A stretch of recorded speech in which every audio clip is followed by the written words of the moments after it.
مساء الفل على اروق واجمد ناس في الكوكب. لو اول مره تشوفني يلا اشتركوا معانا في القناه وفعلوا الجرس عشان يوصلكوا كل ضرب النار اللي جاي. تبدا قصتنا مع يوني اللي بتشتغل جرسونه مع صديقتها في مطعم في حي شعبي، وفي وقت الشغل بتحصل حادثه انتحار للبنت اللي قدامها، لكن كانت لازم تكمل يومها عادي وتشوف اكل عيشها عشان ما تخسروش. وبعد ما انتهى يومها اللي كان مرهق جدا، لكنها بتشوف صور لتحقيق الشرطه في حادثه انتحار تانية. يوني كانت متاثره جدا لانها كانت بتفكر في الانتحار، وده اللي زود الطين بله وقفلها من يوم من اوله لاخره. يوني ابتدت تفكر فعليا انها تسيب مكان شغلها، وتاني يوم بتنزل تقابل عمتها بيونج اللي بتعرض على يوني انها تيجي تشتغل معاها. ويوني بعد شويه محاولات من عمتها انها تقنعها بتوافق. بتروح معاها يوني وبيكون الشغل ده عباره عن شغل خدامه في بيت لاسره غنيه. ولما بتوصل بتقابل هناك هيرا صاحبه البيت، واللي بتكون متجوزه من رجل اعمال غني ومشهور جدا، لكن بتكون علاقتها بجوزها مليانه مشاحنات ومش احسن حاجه. هيرا كانت حامل وعندها بنت صغيره اسمها نامي، وبتتعرف يوني على قوانين البيت منها. يوني بتستلم شغلها وتجهز الاكل وتهتم بكل ركن في البيت. ساعتها هيرا بتسال بنتها نامي عن رايها في يوني، فبتقول لها نامي انها مبسوطه من وجود يوني معاهم، وانها شكلها مريح واكلها جميل وبتعرف تهتم بيه. بيوصل هون جوز هيرا من السفر وبيبتدي يلاحظ وجود يوني وازاي في شخص جديد عندهم في البيت وهو ما يعرفش. وبتقول له هيرا دي الخدامه الجديده لكنها بنت ممتازه جدا، وبيكون واضح من اولها انه مش على بعضه من ناحيه يوني، وده بيبان على نظراته ليها من فتره للتانيه. تاني يوم بتيجي يوني علشان تقدم لهون الفطار، وبتلاحظ ان هون بيبص عليها وعلى جسمها اكتر، فبتخرج بادب وبتسيب له المكان. بتبدا يوني تقرب من هيرا وتهتم بيها، وهيرا كمان مع الوقت بتثق فيها وبتديها مساحه ومجال اكتر يتكلموا مع بعض. ووقت ما يوني كانت بتحمي هيرا بتنصحها انها تهتم بنفسها وبجمالها اكتر، لانها متجوزه من رجل اعمال مشهور، والنوع ده من الرجاله عايز اهتمام في بيته عشان يعوض ضغط الشغل. بتخلص هيرا الحمام وتبدا يوني تروق المكان، وهنا بيدخل عليها هون وكان برضو بيبص عليها وهياكلها بعينيه. بتخرج يوني بسرعه وبتكون خايفه جدا وحاسه بالقلق من اللحظه دي، لكنها بتعدي الموقف. في اليوم التاني العيله كلها بيتفقوا يطلعوا رحله سوا عشان يتبسطوا ويلعبوا ويغيروا جو، وهناك هون ما بيكونش مركز في حاجه غير مع يوني، وبتحلو في عينه اكتر وبيبقى عايز يوصل لها رساله بكده. يوني بتبقى حسب نظراته طبعا، لكنها بتكون في عالم تاني لانها بتكون مهتمه باللعب مع نامي وبتعلمها السباحه. واخر ما بيخلصوا في نهايه اليوم بياخدوا بعض ويروحوا على البيت. وهناك هون بعد ما الدنيا كلها بتنام بيدخل على اوضه هوني ومعاه مشروب في ايديه، وبيخلي يوني تشرب معاه وهي بترفض. واحده واحده هي بتشرب معاه ويفضل يجاريها في الكلام، وهوب دبل كيك يخلصوا الكلام سوا. يوني بعدها بتكون ندمانه على اللي حصل ليله امبارح وبتفكر فعليا تسيب الشغل، لكن بتقول انها محتاجه الشغل، فبتكبر دماغها وهي في بالها ان اكيد دي مره وخلاص يعني مش هتتكرر. فبتقرر تكمل وبتروح تساعد هيرا وهي بتلعب يوجا. لكن ساعتها بتشوف هون بيبص عليها اكتر من الاول بكتير، وحتى مش بيبص على مراته ولا فارقه معاه، فبتعرف انها مش اخر مره لكنها بتسكت. وبعد ما بتخلص شغل بتروح علشان تحكي حدوته لنامي، وبتقول لها انها لازم تكون قويه علشان تقدر تدافع عن نفسها، لكن نامي بترد عليها ان بابا مش هيسمح ان يحصل اي مشاكل. هنا يوني بتحس انها ضعيفه جدا وملهاش حد سند يقف في ظهرها. اخر اليوم بيقدم هون ظرف ليوني فيه فلوس كتير علشان يوني ما تخليش عمتها تشك فيها وتكون راضيه عنها. ادت لعمتها الظرف، لكن بعدها هون بالليل بيروح على اوضه يوني تاني ومعاه المشروب اياه، وبيفضلوا مقضينها مع بعض لعب يوجا لحد ما طلع الفجر. بس المره دي عمتها بتكون شكت فعلا في الموضوع وبتشوفهم لكن مش بتتكلم. بعدها يوني ابتدت تهتم بنفسها جدا على غير العادي، وبتروح تقدم الفطار لهون اللي بيكون بيعزف في الاوضه كالعاده، وبيطلب منها هون تقرب منه وبيديها شيك. وهنا بتبدا يوني تحب هون علشان مهتم بيها وبيتعلق بيها اكتر، لكن في نفس الوقت بتكون حزينه وحاسه انها رخيصه وخاينه علشان هيرا مراته، لانها بتتعامل معاها حلو زي الصحاب، لدرجه ان عمتها بيونج بتكون غيرانه منها جدا لانها لسه بتتعامل كخدامه رغم انها قديمه مع هيرا. بيعدي شويه وقت ويوني بتكون ما عادتش تحس بالذنب زي الاول، ومشاعرها وحبها لهون بقى هو بس اللي مسيطر عليها. وبتحذرها عمتها بيونج من اللي هي بتعمله، وبتقول لها انها شافت كل حاجه وعارفه كل حاجه، وانها ما ينفعش تعمل كده مع الناس دي، لكنها مش بتسمع كلامها. وبتقول لها انا مش خايفه لانك ما عندكيش دليل على الكلام ده، ولان عمتها كانت غيرانه منها فهوب دبل كيك بتروح تقول كل حاجه لام هيرا اللي هي حمات الحاج هون. فبتديها شيك وبتقول لها لها انها تتصرف، لكن من غير ما هيرا تعرف حاجه. بتروح بعدها ام هيرا عند هيرا بنتها، ساعتها بتكون يوني بتنظف النجف، فبتزق السلم بيها علشان تقع وتموت ومحدش يعرف السر ده. لكن لحسن الحظ يوني بتقدر تمسك في النجفه وبتفضل تنادي على اي حد ينقذها، لكن عمتها بتشوفها وبتفضل واقفه تتفرج عليها، فبتقع يوني لكن مش بيحصل لها حاجه. بتروح المستشفى وطبعا بتكون حالتها خطيره، وده لانها بتكون حامل كمان. هنا ام هيرا بتقول لهيرا انها عملت كده عن قصد، وبتقول لها انها فشلت في ده وبتحكي لها كل حاجه. وبيعرفوا من اتصال من عمتها ان يوني حامل، لكن هي نفسها ما تعرفش لغايه دلوقتي، وانها هتفضل سايباها على عماها ومش ناويه تقول لها. بيرجع هون البيت وما كانش يعرف اي حاجه، فبيسال عمتها عنها وبتقول له انها تعبانه وراحت عند الدكتور. بتتضايق هيرا مراته من سؤال هون وبتقول له انها مجرد خدامه، بتسال عنها ليه، وهو بيتجاهل كلامها ويحاول يهرب من الموضوع. على الناحيه الثانيه يوني في المستشفى حالتها بتتحسن، لكنها بتعرف من الدكتوره انها حامل وانها لازم تهتم بنفسها اكتر عشان ده ما يتكررش تاني. بتكون يوني متفاجئه وقاعده تفكر مع صاحبتها، واخدت القرار انها لازم ترجع البيت تاني لان هون بيحبها وهيكون معاها. وهنا ام هيرا بتقابل بنتها وتفضل تقنعها انها لازم تتخلص من اللي في بطن يوني، وبتدور على الطريقه كمان، وبتقول لها انها لازم تكون قويه علشان تقدر تنفذ الخطه. لكن هيرا بتكون متردده من اللي هي هتعمله فيها. بترجع يوني البيت وبيكون في استقبالها هيرا وامها، وبيطلبوا منها ترتاح في اوضتها، وبتكون معاها صاحبتها اللي بتحط لها في الثلاجه حاجات صغيره هي بتحبها وبتساعدها. هيرا بترجع اوضتها وبتكون حزينه من خيانه جوزها ليها، ومتردده من انها تتخلص من اللي في بطن يوني. لكن امها بتقول لها انت اكيد مش عايزه تخسري جوزك ولا عيالك ولا حد يشاركك كل العز ده. فبتسخن هيرا من الكلمتين دول وبتروح اوضه يوني وبتحاول تقتلها بمضرب الجولف، لكنها مش بتقدر وبتخاف في اللحظه الاخيره. وبتكون عمه يوني واقفه وشايفه كل حاجه بتحصل. تاني يوم بتكون عمتها متعصبه جدا وبتقول لها انها مش هتقدر تحميها اكتر من كده، وان هيرا عارفه كل حاجه وانها لازم تمشي. بتدخل ام هيرا على بنتها وبتشوفها قاعده في هدوء وبتشرب قهوه، فبتقول لها انها بسبب برودها ده هي ضيعت جوزها منها، وبتقول لها هيرا انها هتغير الخطه. وبتجيب يوني وبتكون هيرا لحظتها بتحط المكياج بتاعها، ولما يوني بتبدا تتكلم وتقول رايها في هيرا بتتعصب عليها وبتضربها وبتقول لها انها عارفه رايها، لكن انت خاينه وخنت العيش والملح، وبتديها شيك وبتطلب منها انها تمشي. بتستغرب يوني من ردة فعل هيرا وبتكون مقرره انها هتمشي فعلا،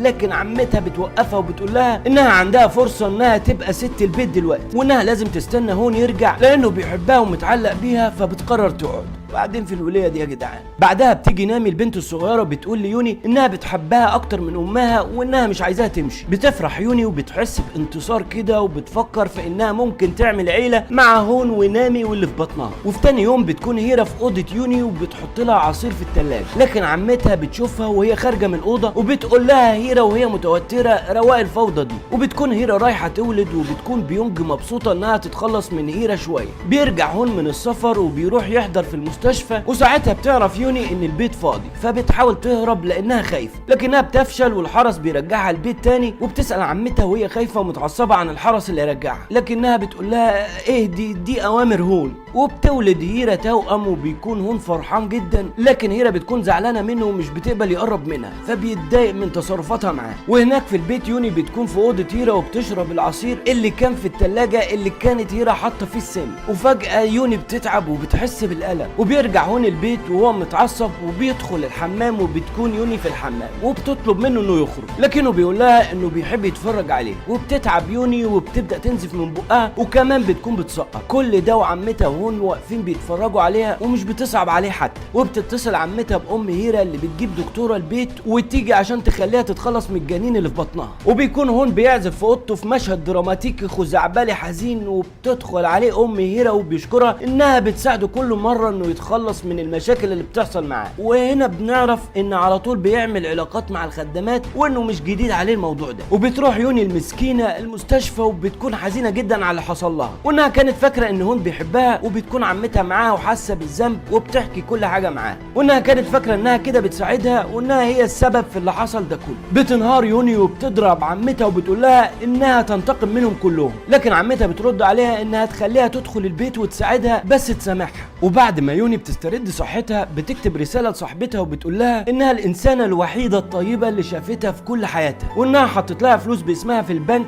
وده محبة منها وانها اكتر من اختها فعلا. بتطلع جري يوني بعدها على البيت، فبتقابل عمتها عند الباب وبتسلم عليها وبتخليها تدخل، وبتروح على الأوضة وتاخد ولد من التوأم وتحاول ترضعه، لكن هم بيشوفها ويتحايل عليها تسيبه فبتسيبه، لكنها بتاخد التاني وبيرجع يتحايل عليها فبتسيبه، وبتبدأ تجري في البيت وتقول له مش هسيبه. العيلة ساعتها كلها بتتجمع وبيكونوا متعصبين من بيونج انها سمحت ليوني انها تدخل البيت من تاني، فبيونج بتقول لهم ان هي اللي دخلتها فعلا، لكنها مستقيلة ومش عايزة تشتغل عندهم لانها زهقت من معاملة العبيد اللي بيعاملوها لخلق الله. وهنا بتظهر يوني وهي سكرانة ومغرقة نفسها خمرة وبتقول لهيرا ان جوزها على طول بيخونها مع الخدامات، وان امها عارفة وانها بتساعده عشان الفلوس، وانها مش اول واحدة تبقى حامل منه ويعمل معاها كده، وانها مش هتعرف تنتقم منهم بطريقة تانية غير كده، ولا هتنتقم من عيالهم زي ما عملوا مع ابنها، لكن هي عندها طريقة تانية، فبتنتحر قدامهم على النجفة وبتولع في نفسها. وبعد فترة بتظهر هيرا وبيكون واضح عليها انها اتجننت وفقدت عقلها تماما، وبيظهر هون وحواليه خدامات كتير، وبتكون نامي البنت الصغيرة في حالة صدمة من موت يوني والحالة اللي وصل لها ابوها وامها.